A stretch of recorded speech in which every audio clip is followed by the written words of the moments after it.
It is a scam when you don't allow everyone to operate on fair terms. We are the Robin Hoods of sports betting. We take something back from the rich bookies and enable our customers to beat them instead.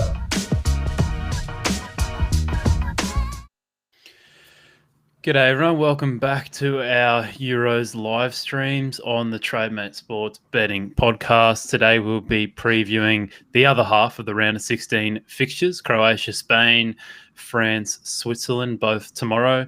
And then on Tuesday night, yes, that's correct, England and Germany and Sweden versus Ukraine. As always, just like we had on Sunday, Thursday night, an excellent amount of questions, comments, all the good stuff.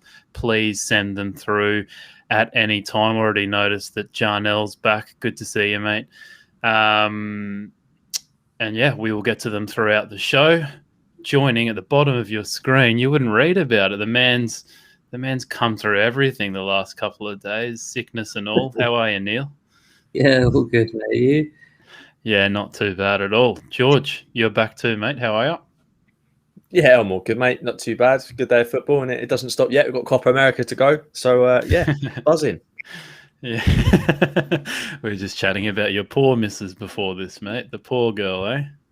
Well, to be honest, mate, if she's not happy to sit through Venezuela against Peru, then she's not the one. Jeez, that's some really tough criteria there. Fellas, before we get to today's games, one thing that I just wanted to address off the top, I listened back a little bit to our podcast on Thursday night, and I think the conversation around prop bets and stuff got a little bit.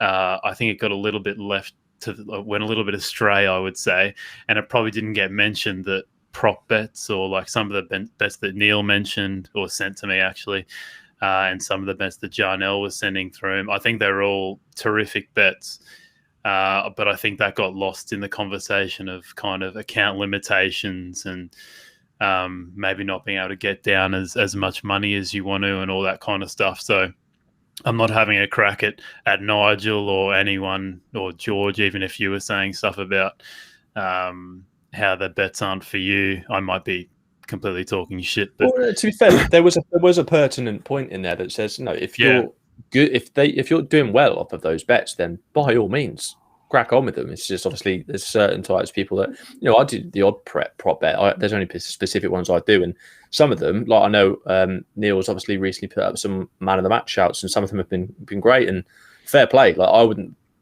just wouldn't. They're not my kind of bets, but if they come in for you, absolutely. Then obviously the whole point we do these is because we're all on the same side. The intro says it itself. You know, if we can all operate on fair terms and get something from the bookies, that's the main target. So It doesn't matter what way you do it. If you can do it, go, by all means. At the end of the day, if a bet wins, it's not a bad bet. I mean, you're an example of it too. I mean, I don't know if card bets are defined as prop bets, but I mean they're definitely on the outer kind of markets outside of your 1x2s. Free kicks as well. Like I like free kick bets. Yeah, because I can read which ones are likely to see a high number, and they're obviously prop bets, so I like them. But you know, so I kind of dip my toe into both ponds, if you like.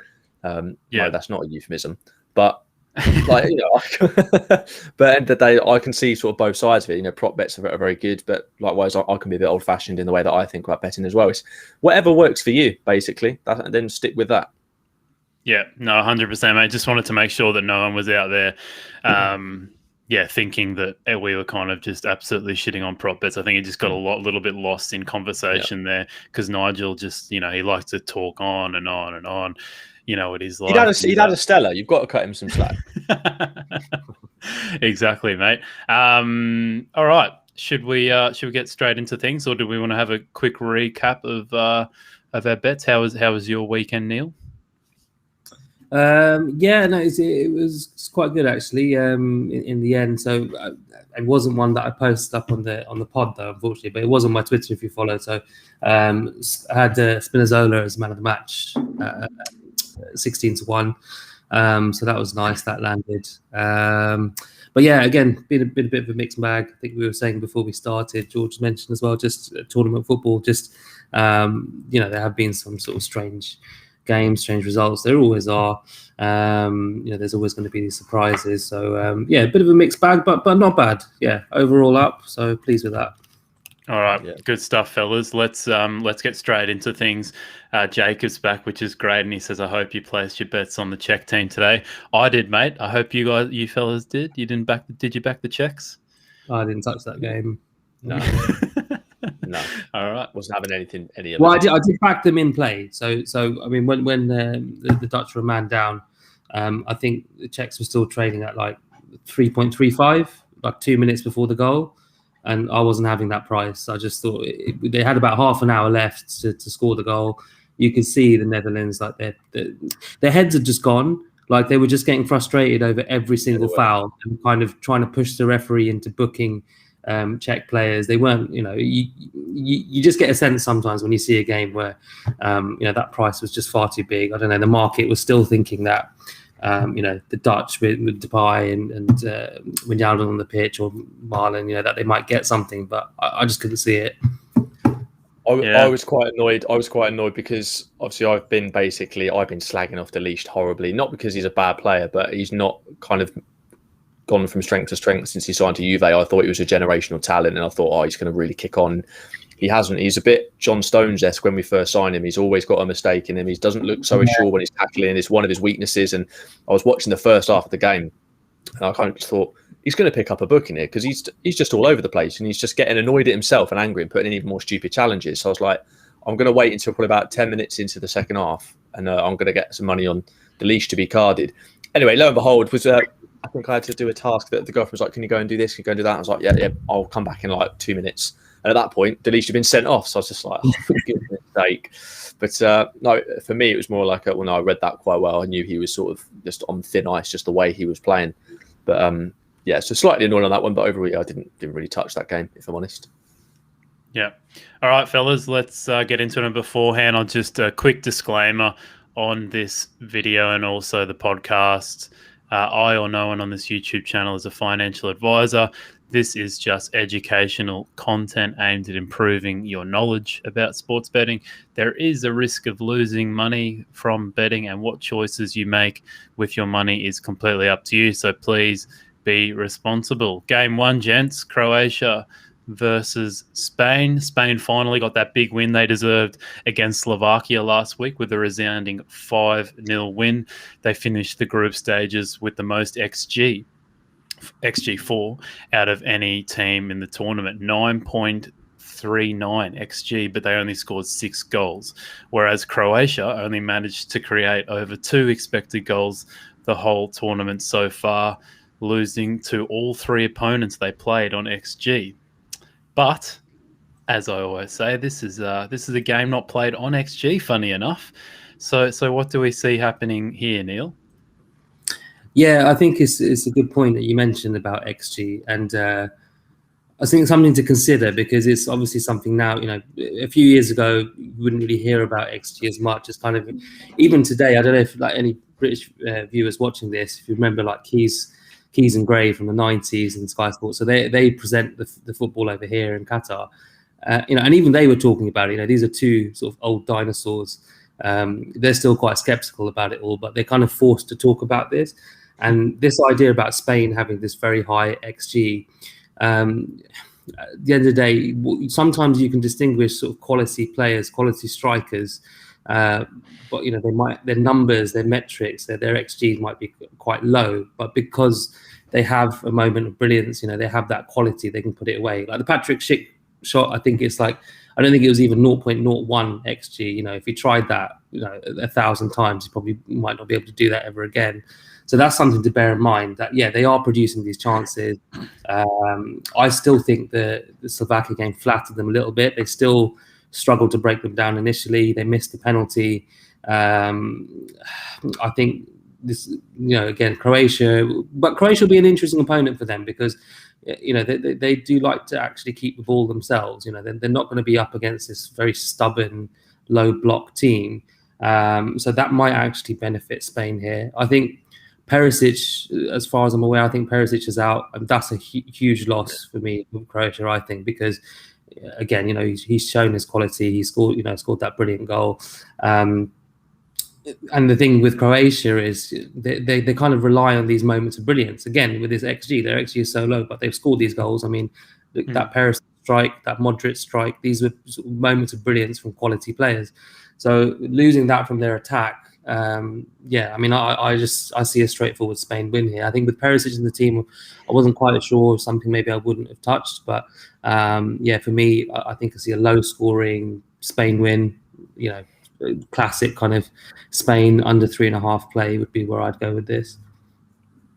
Yeah, it's almost, this is like the ultimate debate, isn't it, of who you think will win this game or who you think will perform well is kind of based on how much you believe in XG and all those kind of things, because you've got the XG kings in Spain versus the non-XG kings in Croatia if you're just looking at the first few games of this tournament. Where do you sit on this one, George? Yeah, well, I kind of wanted to raise the point as well about XG. I was actually doing another podcast, and there was, if you like, want to call him a troll in there, was literally going in at me for using XG despite there only being 3 games. And whilst I agree it's very difficult, but over the period of time, it should even itself out. We've seen a comment just there saying if that was the case, Brighton would be, I mean, they said the UCL, but obviously they would have been in the top like 5 or 6 of the Premier League. But it's also worth noting that Brighton don't have a decent striker at all. They haven't got anyone to put these chances away. We're talking about international football here with the best of the best. And Alvaro Morata obviously has been struggling lately. It wouldn't surprise me actually to see him on the bench for this game, just because all the hate that was coming out for him. I think he came out and said the amount of abuse him and his family have taken on social media. So it wouldn't surprise me if Luis Enrique tries to sort of take him away from all that pressure and all that limelight. But no, at the end of the day, they are creating these chances, and the fact that is if they take them, yes, I completely agree with Neel. I think the 5-0 flattered them against Slovakia. I do think they struggled for large periods of that game. But nevertheless, for me, I personally think that Slovakia side might have even been a sterner test than this Croatia team, personally. I've got no faith in this Croatia side whatsoever. They lost out on XG in every single game they played in the group stage, which means they gave up the better chances. And it's an aging squad, as we all know. We don't need reminding. And for me, it's just been moments of magic from that Asian core. That's the kind of reason that they finished in second place in Group D. And, like we said, they were fortunate to do so on those underlying numbers. Yes, they gained 4 points, but as we said, they conceded the better chances in all of those games. And, Scotland hadn't scored at that point in the tournament when they played, managed to obviously score against them. And for large periods of that game, Scotland were the much, much better side. And now you expect them to go against the Spain side and get the better of them. I just don't see it. And as you've already said as well, Croatia like to keep the ball, but Spain do it better than anyone. So it's going to be interesting to see how they do when they've got to work for a larger portion of that game just to try and get the ball back for a start. Because a lot of the sides they've played, they've been able to contain them and keep possession and slightly outclass them with the likes of Modric. I don't see them doing that with this Spain side. But just quickly with XG, it does remain pertinent when the numbers are as high as they are. The point is they are creating these chances, and with the players they've got in their squad, at some point or another, these chances are going to go in. As we saw against Slovakia, it seemed to be after a while, everything they created went in. Ferran Torres even came off the bench, and I think it was his first or second touch that he scored with. And I don't see them stopping here. I can see them creating a lot of big chances against Croatia. And, you look at it, it seems to be that a lot of people think the same. I mean, when I first did the research for this, and this was the day of our first podcast, Croatia are around 5-1. And they're pushing out to around 7.2 in some places, so just over 6-1. So money is coming for Spain. And even at 5-1, that gives them an expected chance of winning of just 17%. And when they've been priced up similarly, they've won around 1% of those matches. They don't tend to fare well as underdogs going up against classier opponents. And I don't see that changing here. They failed to keep a clean sheet in their last 4 meetings with Spain. And in fact, they've not kept a clean sheet in any of their last 5 games. And also, Spain haven't lost any of their last 10 matches. They've been largely underwhelming in their finishing, as it's well known, well documented. But the numbers are there to suggest that they can turn that around. And yeah, just for me, I think Luis Enrique's side, they have been incredibly wasteful in front of goal prior to that explosion against Slovakia, and scored only twice from a total of 6.07 XG. But if they've got their act together at top, they're going to be a force to be reckoned with throughout these knockout stages. And I just don't see Croatia really posing a problem to them here. They might frustrate them for large periods of the game early on, but in the end, I don't think they're going to do enough to be able to keep this Spain side at bay. And also, Spain are averaging the 3rd most shots per game on average, around 16 per game. And you have to think as we said, an Asian Croatia side at some point or another, one or two of them is going in if they allow another 16 shots on their goal. So for me, I think they slightly priced this up wrong. I'm not sure what the prices are now. I have to go and look. But when I looked originally, over 2.5 goals was just a shade over evens. But my favourite bet was Spain -1, and that was at 2.07 on 365. In that way, you stole my bet, you bastard. Did I? There we are. But great minds think alike. If there's nothing better than when you're thinking along similar lines. But for me, if Spain win 1-0, then you get your money back. And I don't see how Spain don't win this game. Admittedly, I said the same about Italy. And to be fair, the chances Italy should have gone and won that game in 90 minutes. So I'm still happy with Spain on the -1. That would be my go-to here. Couldn't agree more. One of the things I love doing, because I obviously do love my XG, but I think in tournament football XG can be a little bit a little bit voided just because it's tournament football. So the reason why I've decided to go with Spain -1 in this is because they've got the XG there, and then on top of that, they finally had their big breakthrough where they just scored a shit ton of goals against Slovakia, and I think that was kind of the thing shackling them, that they just could not find the back of the net. And I think that becomes more than just a physical challenge of getting the ball in the net. I think it becomes a mental challenge of just not believing in yourself. And now I think that they've been able to take the shackles off and score a heap of goals. Now they come up against a Croatian team who are, I really don't rate them, like you said, George, and I think they can be easily got at the back and concede a few goals. So I think Spain will be feeling very, very confident, although it was against Slovakia. I think they will feel like they've got their mojo back now. And like you said, I'm more than happy to take the -1 on the chance that they win the game and I get my money back. And I remember looking at the prices thinking, I'll take Spain -1, and if it's anything over evens, I'm more than happy to take that. So I think, Spain -1 over a 50% chance of that happening. So I couldn't agree more, mate. Neel, have you had any bets in this one? It was the Spain under 3.5, but actually, the -1 I think is a very good play as well. Also factoring in, I think the game's being played in Copenhagen, so everyone kind of assumes that Spanish games in Seville was a big advantage with the home crowd, but there's a lot of players in that Spain team who aren't used to that kind of heat. There's players from the Basque region, it's fairly grim there, so it's just as much a disadvantage for some of those. So I think actually the climate might suit this game. So maybe potentially there could be goals in it as well, and that would suit them quite nicely. But yeah, I think the -1 is a great play. It was 2.1.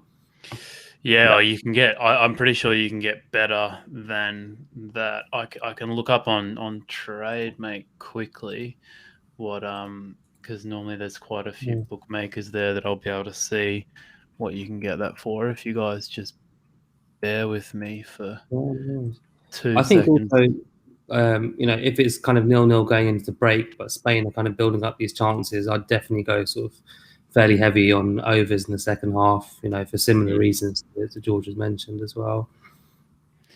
Yeah, so you can get 2 point. Yeah, it looks like the exchanges and Pinnacle are sitting at about 2.10. So yeah, you can get that. I think there's a few bookies there at 2.13. So there you go. And that's kind of been constant. I first liked this bet just after the podcast we did on Thursday night. And that price has basically stayed the exact same the whole way through. I don't know. I assume there'll probably be a swing either way once kickoff comes a bit closer. But I think there will be. But you've seen Croatia's price. It kind of surprised, Croatia have gone out by or drifted by an entire point. They were at 5-1. Now they're around 6-1, if not a little bit over. Yet the price on minus handicap for Spain has stayed exactly the same. I think it's the bet in this game. I'd be absolutely shocked if Croatia put a number over on Spain. I really would. I'd just see Spain winning this. And for me, as long as they win, you either get your money back or it's a win. So it's the go-to. Well, it's one of those games where I would prefer to back Croatia on the 1x2 rather than back them on the handicap, because I think the extra price is way more worth the gamble, because Croatia losing by just 1 goal is like, it's a bit of a risk to me. Like I can see them losing by more than that, and I'd rather have, maybe had a smaller stake and taken the bigger odds, because I personally see, a bigger chance of Croatia winning 1-0 than Croatia losing by 1 goal. I don't know if that makes any sense to you guys, but anyway. That's kind of just the way I look at it, but who cares about what I think? France versus Switzerland, fellas. The other game tomorrow night. I'll do my job this time and I'll get the odds up. I completely forgot for the last game. France, you can get as high as 1.64 at Unibet there. The draw 3.85. Looks like that's at the Canby bookmakers. And then Switzerland, you can get 7 to 7.3, something in that range there. After a big win over Germany, France hit the brakes a touch with that against Hungary and Portugal, but they are still clear favourites to win the tournament. I think, what are they, about 4s or 5s, something Switzerland, on the other hand, have had a pretty good tournament so far, rebounded from that big loss to Italy with some absolute cracking goals against Turkey. And something I'd also add in here about Switzerland is I think they've had like a huge break between games here. Like we're talking maybe even 10 days by the time this is played. So they'll be well and truly rested and ready to go. George, I'll go to you first on this one, mate. How do you see this one playing out? With regards to the rest, just quickly, that can go one or two ways. It can either be a good thing or it can be a very bad thing, because in tournament football, I find that momentum is, you need teams who have the momentum. They tend to be the ones that go further in tournaments. Looking at this game, I mean, just to sort of discuss the odds, France are around sort of 1.53 when I was originally looking. And again, just in terms of the expected chances, that gives them an expected chance of winning of 65%, but they actually win 80% of their matches when they're around similar odds.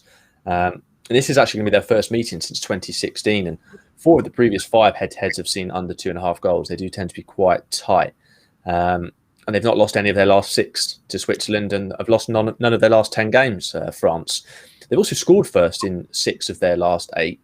But looking at the Swiss, they've failed to keep a clean sheet in their last 3 matches. I mean, they looked all right going forward, but even against Turkey, were probably the worst side in this tournament, somewhat surprisingly. They still looked a bit shaky in defence to me.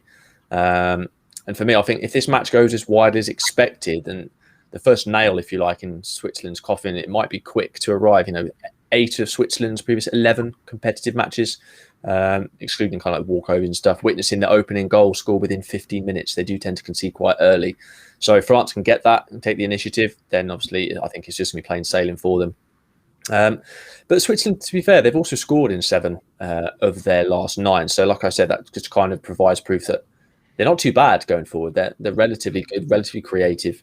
It's just they're building off a defence that can't keep clean sheets, and that always poses a threat and a problem for them if they want to progress further into knockout football. And in fact, only Croatia, Wales and Sweden posted a lower expected goal difference of the teams that have made the round of 16. And at the same time, looking at France, it's difficult to argue against their favouritism for Euro 2020. But obviously, we discussed on the last podcast when you kind of look at the routes going through, and they're in the toughest tier imaginable. So they've got to play some tough games if they want to reach that final. And you'd have to argue if they reach the final, then they probably deserve it, because they'll have had to have beaten the harder sides on paper. And I know everyone's been calling for Deschamps to decide, where's this flamboyant football? We're bored of seeing the type of football you're playing. And everyone knows France starts slowly. They then kick on a few gears. And that's the thing with France. They still look like they've got 2, 3, 4 gears to go through yet. And Deschamps is a very pragmatic manager. He knows what works. And this is a game, this whole game, it's built on success. It's a results-based business. And Deschamps has already proven he knows how to get those results. And yes, he's got the likes of Griezmann, Mbappe, Pogba, Kante, and all of these, star players. But I think he knows how to win, and he'll make it difficult. He'll defend what he's got. He likes his team to work hard. He doesn't necessarily make them play this flamboyant, expansive football. And I don't think we'll see that here. I just think they outclass opponents, simple as that. And Pogba and Kante start together. I think it's a stat that we all well know now. It's about 30 games they've started together without losing.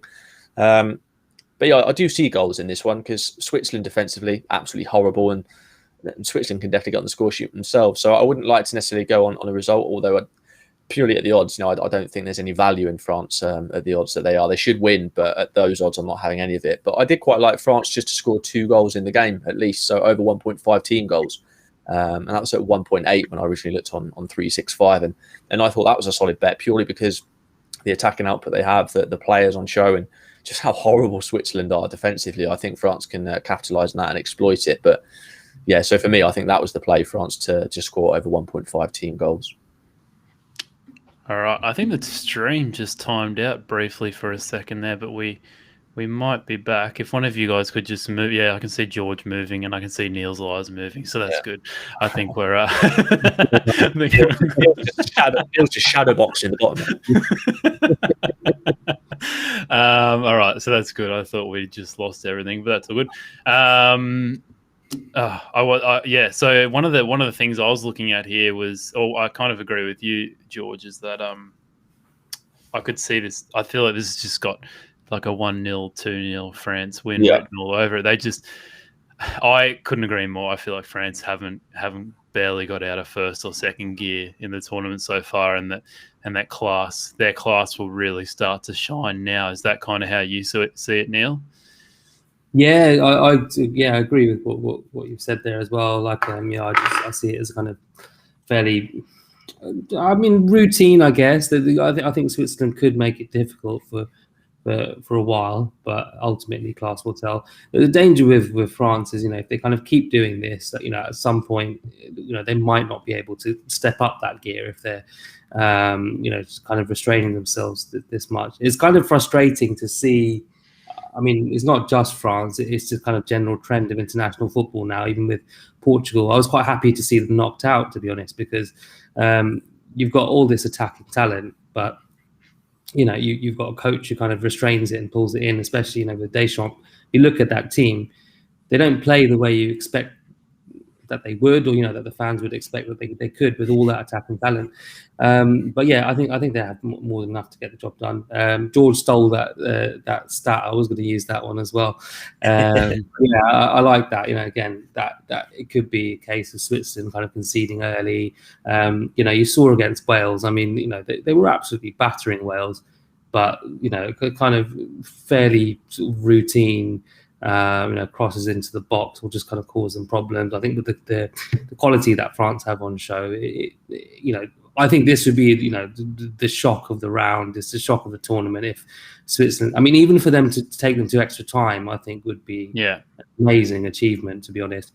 But I don't see France, going 4-0, 5-0 and demolishing them either. I think, as you said, I think a 1-2-0.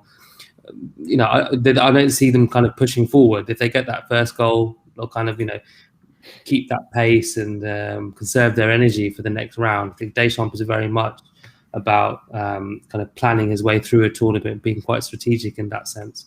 So, actually, one thing I was thinking is, like, how do you think Granit Xhaka has been playing like this tournament, Alex? Like, have you got these sort of thoughts?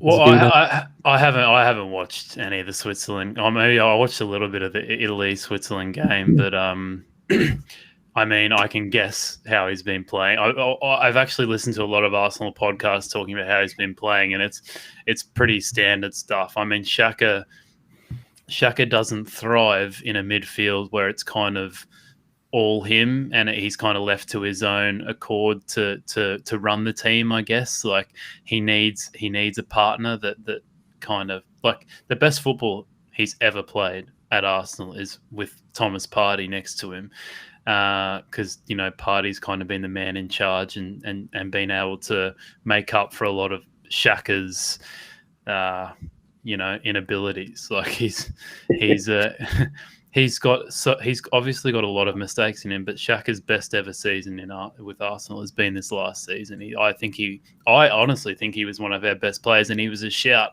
for player of the season, even though the likes of Saka and Smith Rowe had cracking seasons just because he was the most consistent. So I think any team out there, Switzerland, or it's reported that he's going to Roma, if you put him in the right system, he's a great player. Like, he's obviously not a world beater. He's not a Kante or anything like that. That's gonna win you anything amazing. But put in the right system, mate, he can most certainly thrive.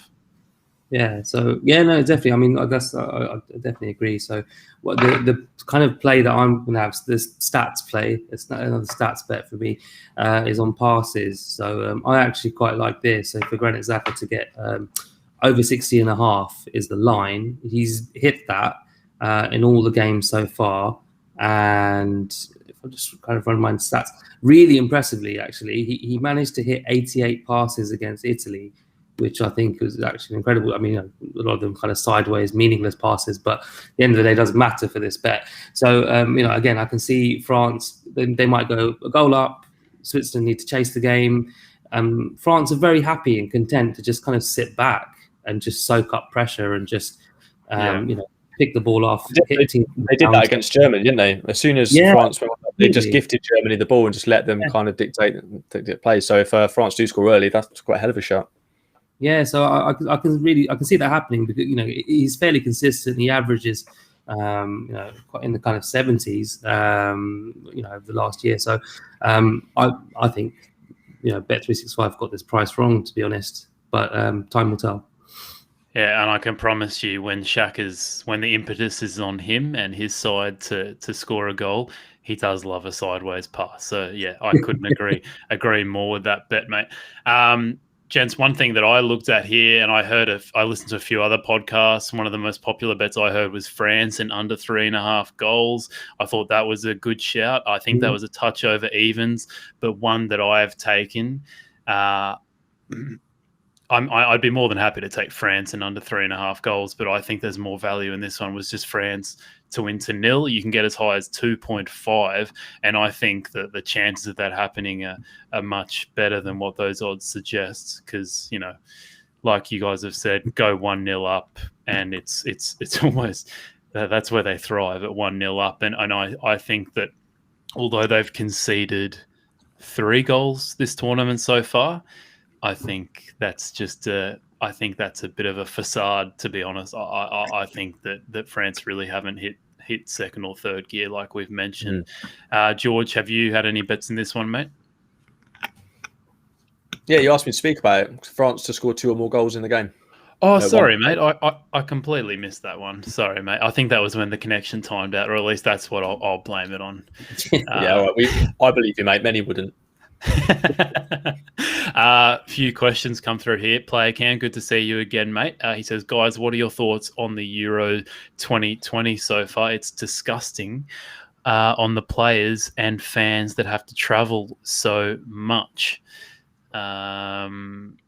Anyone got any strong opinions about all the travel they've had to endure? I guess it's a bit of an unprecedented tournament with COVID. So yeah, I mean, they didn't plan for that, and it's it's a year delayed. I can see where player cam's coming from in that sense, but I love this idea. Like you have, I mean, maybe it's slightly different for European countries, but things like World Cups, countries bankrupt themselves to host these tournaments, to build new stadiums. Look, I'm here in Qatar, right? We're going to have all these new stadiums, and in the size of, basically the countries, probably like the size of Birmingham, the metropolitan area. It's like, imagine having all these stadiums. No one's going to use them. I've gone to games where there's been like good job it's not twin with Birmingham. Yeah, and I've gone to games where there's been like 10 people and a dog there. You're not going to have that infrastructure. So something like this, where you've got games in Baku, you've got games in Amsterdam, Copenhagen. There's people all over the continent who can go and see a game. I think it's brilliant, personally. The fans can travel; they don't have to. I mean, George is covering the Copa America. That I know, sort of, let's say someone like Tim Vickery, I've heard speak about this a lot of the times, that people don't travel. Away fans don't travel in South America for games. The infrastructure's not there. Flights are too expensive. People's disposable income isn't that high anyway, so that's kind of an irrelevance. That's my take on it. But I think the thing I have sympathy with is people are kind of stuck, or again, the logistics of trying to get to these places, or some fans can't come from certain countries. I think Danish fans had 12 hours to kind of get in and out of Amsterdam, things like that. It's awkward, but I mean, I don't know what more UEFA is supposed to do, really. Their hands are tied with a lot of this. It's not. I wouldn't blame them. I think it's got its pros and cons, isn't it? As you said, like, yes, the cons being that the amount of travel involved is kind of could potentially hamper sort of performances. It's unfair on the fans, they can't travel. But as we've already kind of alluded to, for example, like Hungary getting to play in their home ground at the Puskás Arena against the likes of France, Germany, and Portugal, they wouldn't have been able to see them otherwise. And what a day that must have been for them. The best atmosphere of any of the games. You could hear it through the TV. Yeah, exactly. And it's no different. Scotland's another good example too. I really enjoyed listening to them. You've got Hampden Park, obviously games in Copenhagen with Denmark, and I think there are a lot of pros to it. Yes, there's always going to be negatives to every tournament, and I think a lot of these players are used to travel. I mean, but then you look on a seasonal basis in the MLS, teams are regularly traveling sort of, I don't know, like 1,000 kilometers to an away game or this, that, and the other. And even tonight, Brazil, I know it's a tournament again. Brazil playing Ecuador obviously in a quick turnaround. They've had to travel 1,600 kilometers just to get to this one game, and they'll have to travel another 800 to the next. It's what kind of it comes with the territory, I think, in a way. But yeah, there's pros and cons to it. But I agree in terms of the other comments. The tournament, it's a bit mess. Players are tired, but I don't know that I agree with it or not, really. I mean, end of the day, players are playing to win. They are playing to win in the best way they know how. If they're thinking, well, if we go head-to-head with this side, we're going to get absolutely mullered. It's no different to Burnley in their league when they go away to a Chelsea or a Man City. They're not going to go head-to-head with these teams because they'll get absolutely trounced. They've got their own game plan of how they're going to get through it. Saw it with Czech Republic earlier. Keep things tight early doors, frustrate them, and then see what can happen. And that's what they did, and they got the win. You play to your strengths. Yeah. I think it would be... I think I'd be lying if I said there isn't a lot of negativity in the comments section. For our player Cam and Ashley are just telling each other how much they hate the Euros. But actually, what I would say to add to what player Cam's saying is actually, I think I would be more critical of the new format, the 2014 format. That has pros and cons for me. I think you could see in 2016 as well, there was a lot of kind of local. There's a lot of dross.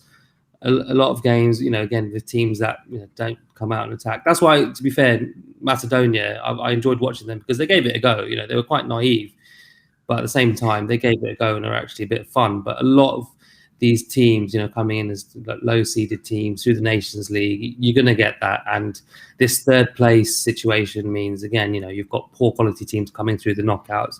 But look, the Czechs beat the Dutch today. These things are going to happen. Iceland beat England last time. I think there's enough to make it worthwhile. Yeah, no, it's a fact. I mean, the way I see it, I agree with everything you guys have said. And I'm in Australia while the Euros are on, and I wish I was over in Europe while this was on. So if that shows anything, then maybe it does. I don't know. Let me just get to this question here from Ashley. He says, which do you guys like better, France and over 1.5 goals or France and under 3.5 goals? I'm guessing we like the under 3.5 goals more. I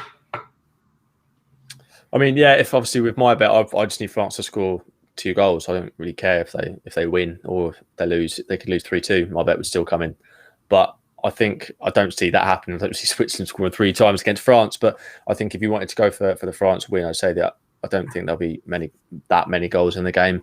I think that the stat that I read out before, for example, where was it just going through here in terms of times that they've actually met? The previous 5 head-to-heads have seen under 2.5 goals, and France do tend to keep things tight. I mean, I know Switzerland have seen over 2.5 goals in 5 of the last 6 games, but they've usually been against teams that they can get at themselves and probably have a fair chance of beating. And there's just a sheer difference in class here between France and Switzerland. So if I was going for a France win, I'd want the under 3.5 definitely, but I'm just going for France to score 2 goals.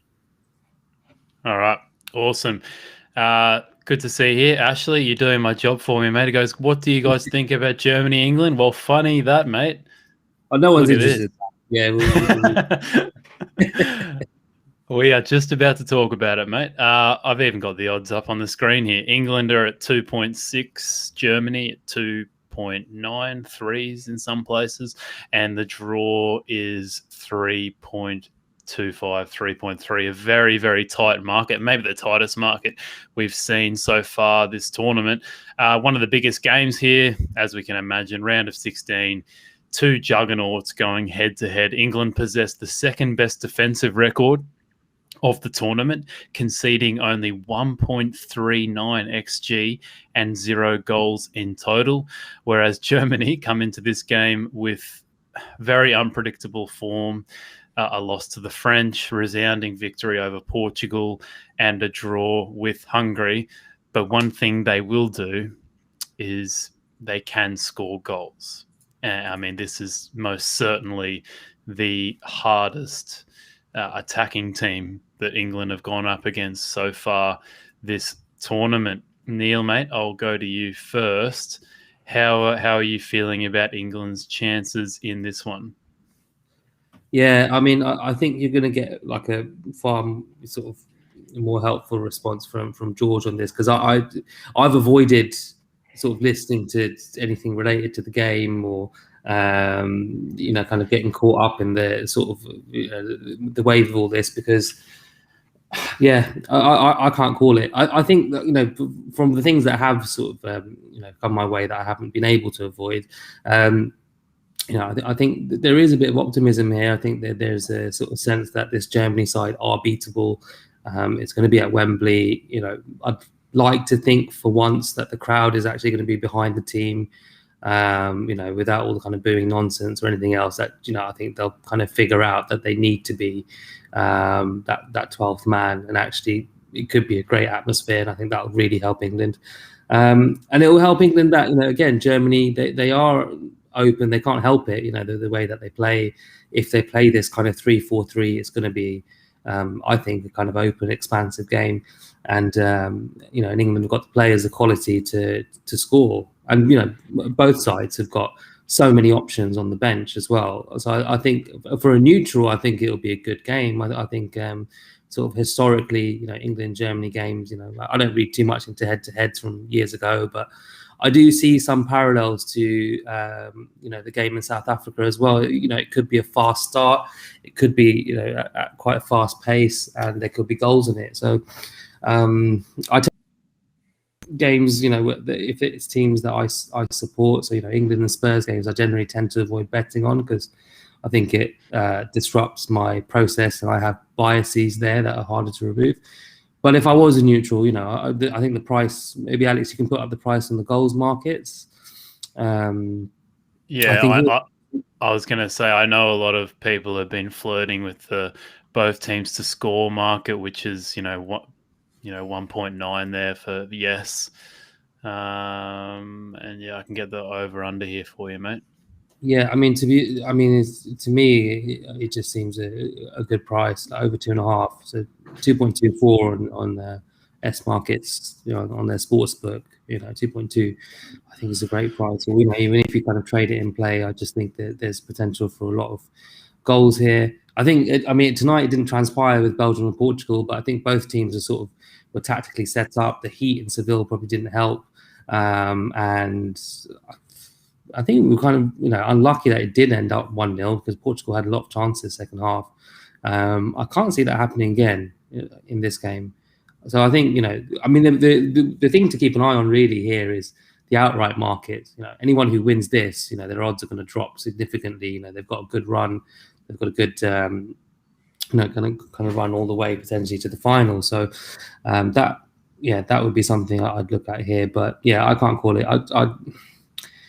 I'm fearful as well, again, because Germany, you don't know what you're going to get with them really from the groups. Again, there's just that performance they put in against Portugal. But are England going to defend like that? Are they going to be more solid? Southgate, he's, for all his critics, he has set them up well, well drilled in defence, and so they will be harder to break down. But then England haven't come up against an attack of this quality so far in the tournament, and that could be a struggle for them. They are the youngest, or one of the youngest teams there. In this kind of pressure situation. Who knows? We've been here so many times before, so I'm not going to get too optimistic and get my hopes up. I don't think, at that price, England, I wouldn't be taking them in a game like this. I'm kind of a little bit fearful it could be a Germany rout, or England could end up storming to victory as well. I can't call it personally. So that's me. If I was going to be on anything, I'd be on over 2.5 goals. All right, well, let's go over to George then. And just before you say anything, I was going to say the winner of this game will play Sweden or Ukraine, and then the winner of that game will play Czech Republic or Denmark. So that draw is very, very open for the winner of this game. I mean, you can almost make the case that the winner of this game has a very, very, very good chance of making it to the final. And your thoughts, George?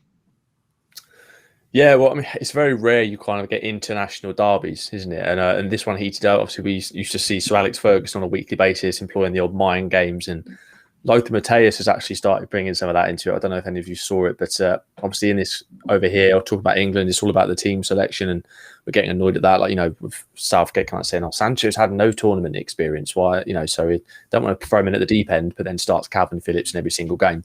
It's just absolutely baffling. But Lothar Matthäus has come out and said, "Well, if England don't want to start him, then we'll happily give him a German passport and we'll play him." So, I mean, it's like the mind games are already there already, and it's just heating up. I can't wait for this one, obviously, naturally, as an England fan, but I completely agree. I wouldn't really want to bet on this one just because I feel like my judgment might be clouded and got the rose-tinted specs on, if you like. But yeah, it was kind of looking at it, and surprisingly, England favourites against this German outfit. But I think a lot of that is the kind of media bias of like, oh no, we win this, we're going to get to the final, and we might be slightly overlooking the fact that this is Germany.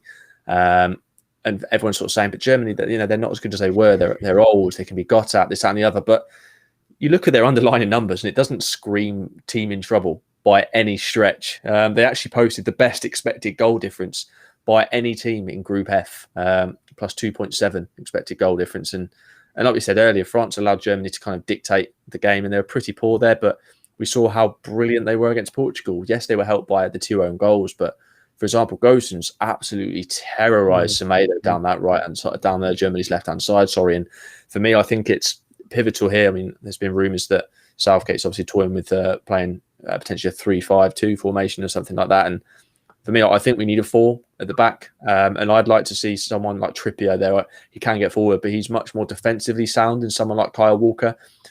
As a City fan, and obviously Neil will be able to attest this as a Spurs fan, Kyle Walker, he can be brilliant, but he gets himself out of jail quite often, sheerly because he's so fast. If he didn't have that pace, he'd be on the chopping block every other week for something that he's done. And I think he's too unpredictable to have in a game of this importance, a game of this magnitude. So I like a back four with Trippier on the back, and I think we could potentially keep that England's right-hand side a little bit more quiet. But no, looking at it, it's not usually that much of a feisty affair. You look at the 8 of the last 8 head-to-heads have actually seen under 5 cards in total. And like I said, I've mentioned it before, you see in the league, Premier League with Man City and Liverpool, more often than not, they're at the bottom in terms of kind of the cards received or the cards in their game in general, simply because they keep possession so well, no one can really get near them. And both of these sides have got excellent technical players, and I don't necessarily, unless for some reasons a ridiculously bad challenge or something like that, obviously it can happen, but I don't see it boiling over here. I just see 2 sides that are well drilled and want to get the job done. And know the kind of importance of this one in terms of the tournament moving forward. But yeah, 5 of the last 8 meetings, I know Neil said about head-to-heads and stuff, but I feel like this is a derby, so things can be a little bit different. They've gone over 2.5 goals, and it just kind of lends itself to the fact that we believe there's going to be goals in this game. And England have lost none of their last 9 matches and haven't conceded in 5, so do tend to keep things tight, but they've not really played anyone with the quality of Germany. Yeah, I think that's the main point to take from this one. It's easy to kind of just look at stats as an overview and say, oh, they've kept a clean sheet in this many times. They've not faced anyone like Germany in that time. But you say that, and England have actually failed to score in 3 of their last 4 against Germany. So that was a kind of a stat I didn't really want to read out, but nevertheless, hopefully we can change that this time. But yeah, they've also been the first to score, England, in 8 of their last 9 games. And like I said, I was talking about the Germany numbers, but they themselves haven't kept a clean sheet in their last 6 matches. So it could just come down to a case of who's going to score more. We're going to score more than you and get this game won. And I kind of see it going that way. And both teams have scored in 5 of Germany's last 6 games overall. And that includes against our favourite country, Latvia, Alex. So, Germany pumped Latvia 7-1. But, Latvia tough day in my household, mate. Yeah, I'm sure. I wouldn't want to have been there. But no, if Latvia can score against the Germans, I don't see why England can't at Wembley, regardless of the occasion, regardless of the importance on the game. We've got the quality to do it. And yeah, England have actually scored twice from 22 shots, but that's totaling 4.3 XG. And they do often look to slow the game down when in possession. We saw it even against Czech Republic. We made changes, and that first half, I was like, this is more of the England we want to see, more directiveness, more intensity. This is looking good. And second half just went back to be an absolute dross. And as soon as we scored that one goal, I had a feeling that was going to be the final score. You could just kind of tell, and it seems to be the way that we're playing at the moment. And for me, it does just come down to a team selection. I think we just need a bit more creativity and have a little bit more impetus about us. And because we've not won by a single goal, more than a single goal in any of the last 5 games, and we've lost our last three games against Germany at Wembley by a 1-goal margin. So I don't want us to keep it tight, and I don't think we will. I think we'll see goals in this game. I think both defences can be got at. You'd argue, have England been solid at the back, or have they been lucky? Maybe a mixture of both, but got Maguire back, who I do think is obviously much better than Mings. I think his ability to read the passing lines and himself play those passes through the lines into the gaps is excellent too. So, yeah, I see goals in this game. I see it being relatively end to end, and I think England, maybe it's more the fans than the actual players, but we'll all remember that goal where, if you like, that initiated the introduction of goal line technology with Frank Lampard. I think we were 2-0 down at the time. Frank Lampard beat Manuel Neuer, clearly went over the line, wasn't given, and you have to feel if it had been given, the momentum was with us. But I think it's about time we beat Germany. I think it's about time we go through. But again, this might be my rose-tinted spec. So rather than go with the result or anything like that, I've simply gone, as you said earlier, that a lot of people have with the both teams to score, because I can see both teams getting on the score sheet here. And I do think there will be goals in the game. So that was a safe punt for me. I'd love it to be a England win and both teams to score. But for now, let's play it safe. We're going both teams to score. And that was at 1.85 that I found. So obviously, if you can get it higher, go with that. But at the time of writing, 1.85 was the best price. All right. Love it, mate. It's I understand you guys are probably, yes, rose-tinted glasses, so it's very hard to put in a solid prediction here without any bias. So I guess I just have to step up to the mark and give you my thoughts. How do you see it as a neutral? I think it's just all down to how you see the game of football. You've got two completely different sides. I see Germany as an attacking threat, like almost no other in the tournament. They're almost happy to go for a shootout, aren't they, and see who can score the most goals. Whereas you got England on the other hand, who are probably more of like the France mold, aren't they? They like to really keep things nice and tight and solid, and win by 1 goal. So I guess it just depends on how you look at the game. I think in tournament football, for me, I like more of the England model. So if I had to go with any team, I'd probably say England are a better chance, just because they're a lot more stable at the back. And if it does turn into a shootout, then you'd favour Germany. I think the worst thing about England, the thing that goes against me about England, is the pressure of the country. I think the negativity around England and the pressure they have is the worst thing that England have going for them. And I actually think playing at Wembley is a disadvantage. And I know that might sound ludicrous, but I think the negativity on social media, just the general comments from the media, it's all valid. They're all valid points. Like, Southgate's not the greatest manager in the world. The comments you mentioned last time about Sancho and George, the last couple of podcasts we've done, they're completely baffling. Like, he's obviously not a tactical mastermind. He's a media man. He's not a coach. I'm sorry. He's a media man. He's very, very good in front of the media. But as a coach, in my opinion, he's out of his depth. His only pedigree is he managed Middlesbrough, and the under 21s, 23s. Like, sorry, but you need someone with a bit more experience than that.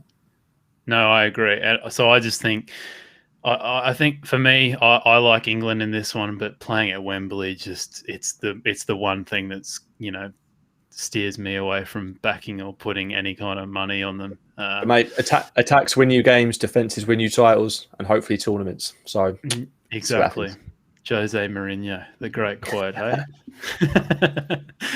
I don't know if it was him, but I've heard him say it a million times.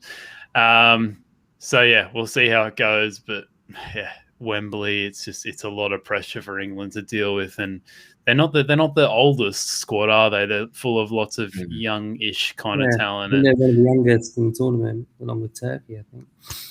Yeah, so it's going to be a tough day for both teams here, I reckon. But anyway, We'll see how it goes. We should move on to the last game here. Sweden versus Ukraine. I can get the odds up on my screen. Sweden favourites here at 2.4, maybe a bit higher than that in certain places. The draw at 3.2, 3.1, and Ukraine you can get as high as 3.35. Sweden have been one of the surprise packets of the tournament so far, taking out the top gong in Group E with 2 wins and a draw, whereas Ukraine have really limped into the group stages here after a dismal performance against Austria. They are the only team in the knockouts that earned less than 4 points in the group stages. But as we always say, I think styles make fights, I guess is a way of saying it. This is one of those games where I don't think Ukraine exactly match up to the style that Sweden would normally like to face. So, George, how do you see this one, mate? Well, it was quite a surprise. I mean, I think it was just before we did our last podcast, when obviously the draws were made. I was kind of looking at the prices, and on the exchanges, I've backed Sweden at odds of 75, and for me, I thought that was like just quite overpriced, and potentially I thought if they beat Ukraine, obviously they was going to drop and potentially sort of trade out of a decent position and maybe stick with it and see if they can go a bit further. But they've already dropped to 60, so obviously there's some money coming for Sweden on the outrights anyway, and I think they breeze through this. I say breeze. I think they make it look comfortable against this Ukraine side, because Ukraine worry me. I appreciate it's the knockout stages now, but the way they down tools kind of against Austria, almost as if to say, "Oh, we're going to make it through anyway." It was slightly concerning because Andriy Shevchenko won't be happy with that, and he's been brilliant managing this Ukrainian outfit, and so that's the only slight concern I have with them. And also, just defensively, that they're not that sound, Ukraine.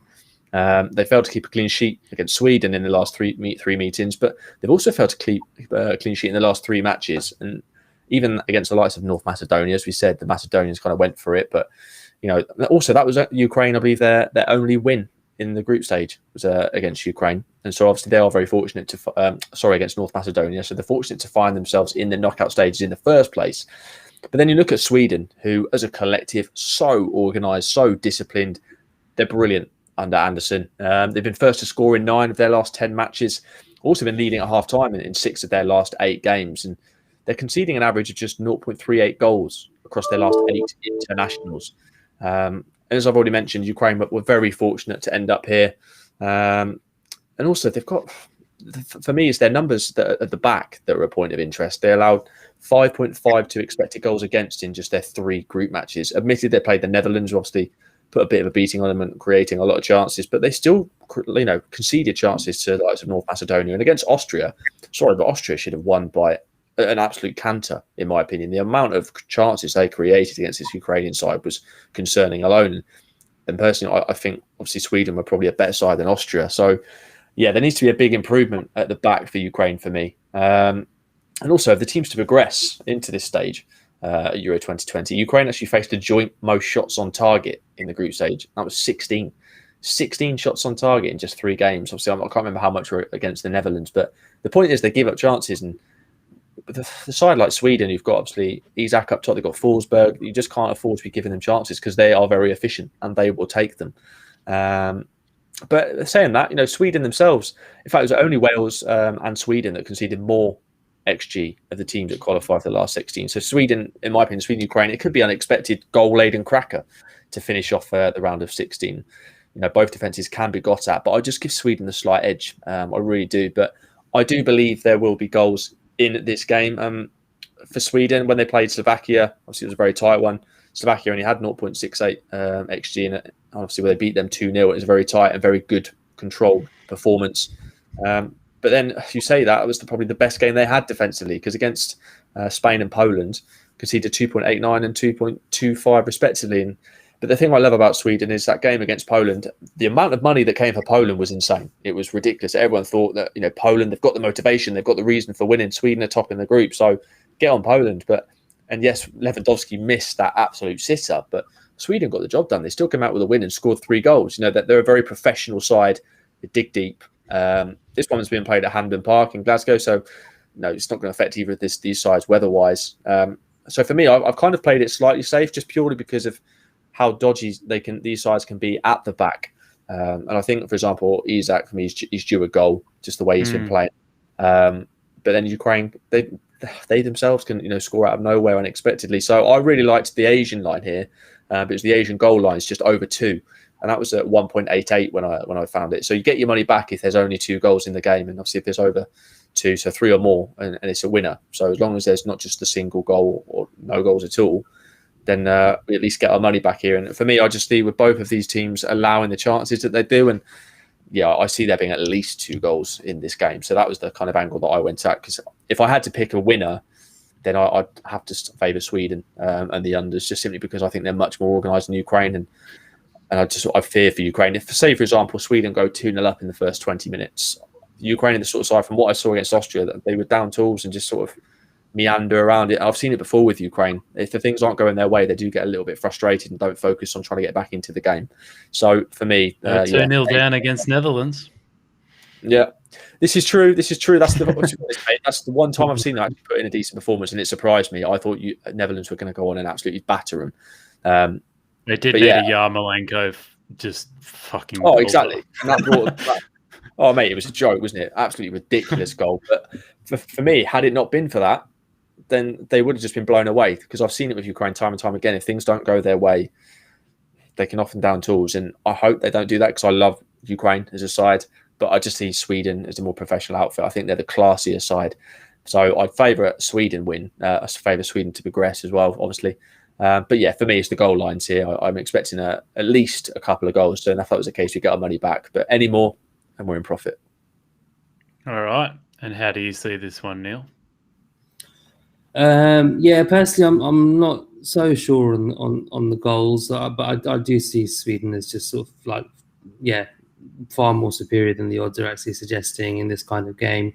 I think also the stage of this competition, the kind of the pressure for both nations. Although Sweden have some pedigree, getting to I think 3rd place at the '94 World Cup, and they have kind of gone into quarterfinals of things like this. But it's still a big stage, and it's again the chance for Sweden that they could actually go quite deep into this tournament.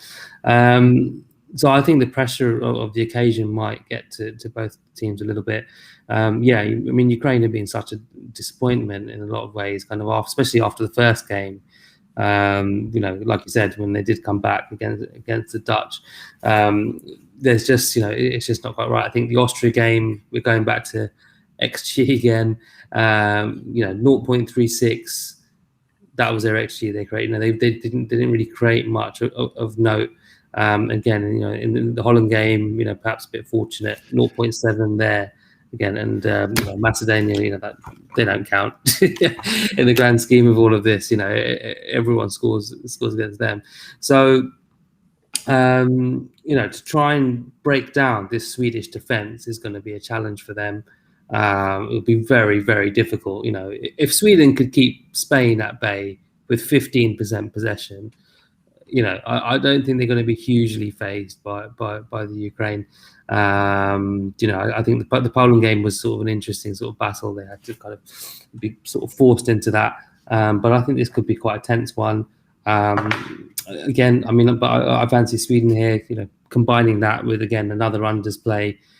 To be honest, combining all of these, as kind of Sweden, France, Spain to win under 3.5 goals in all of them. There's worse trebles you could do, or you could make a little tricksy out of that as well. But I like that. Even the price on Sweden to win just straight up in 90 minutes. I think they've got enough quality there.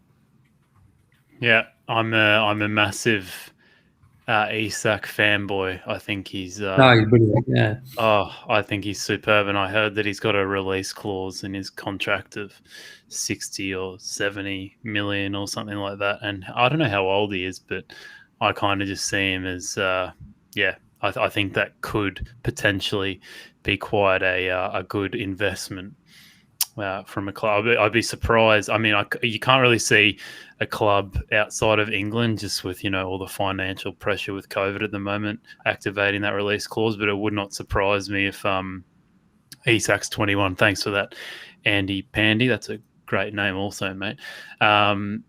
I could see, Arsenal don't really have the money, but maybe like a Manchester United who probably in need of a striker because Cavani's not the youngest anymore.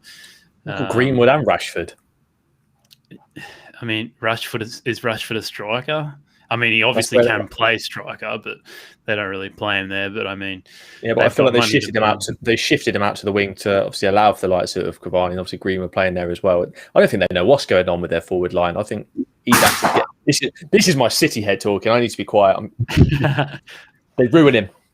Yeah. Well, I mean, we could just buy him just so no one else can. That could be one tactic. I know Arsenal. I think Arsenal have talked about getting him. You've got you got Tottenham too. Imagine if they sold Harry Kane, they could have a bit of money to spend. I mean, he wouldn't go to Tottenham if he wants to win titles. That is, but no one's coming to Tottenham. They haven't even got a fucking manager. New manager, just wait. Now, what'll happen is Man City will agree like terms with him, and then United will come in and offer him double, and then he'll go there. That's what'll happen. Just like Sanchez. Yeah. Well, you'll see Isak. There'll be the signing video of him just playing the flute in Old Trafford instead of the piano or something like that. You'll see it happening. Yeah, probably. All right. Well, I think that just about wraps things up, gents. If we had to sum everything up and give our best bets for tomorrow's games and also Tuesday night's games, where would you take me? I'll go to you first, George. Spain -1. Stolen my bet again. Neel, where are you going, mate? Also, Spain as well. Spain in the unders, under 3.5. All right. Well, I'll go with France. France to win to 0. I think you can get as high as 2.5 on your favorite bookmaker too, Neel. I think is it Red Zone? Is that right? Red Zone, yeah. Jeez, I like they them. offer some value on the win to 0s, don't they? Yeah, they've been doing some good prices lately. Yeah. Shout out to Red Zone. All right. You can find these guests at C George Gamble and George_CGG on Twitter, and you can find Neel at My Better Life on Twitter, and you can check out his website or blog, whatever it is, mybetterlife.com. Gents, we will be back either Wednesday or Thursday night. I'm not 100% sure right now. I haven't looked at the schedule, but we will be back to preview the quarterfinal matchups. So very exciting stuff. We're getting a few more spaces between these streams now because we're into the finals, which is nice. But anything else you guys wanted to go through today, or we're all very excited for the rest of the round of 16 games? All excited and looking forward, mate. Absolutely. All right. Boy. You both sound very excited. Thanks for listening, everyone. We'll see you on Wednesday or Thursday night. In the meantime, please do a quick rate and review of the podcast. Give this stream a like if you're still on, everyone, and subscribe to the YouTube channel. And if you are looking to implement some of the strategies we talked about today, particularly the value betting ones, please start a free week trial of Trademate Sports and start your value betting journey. Gentlemen, I will see you later in the week. Cheers, guys. Enjoy the games.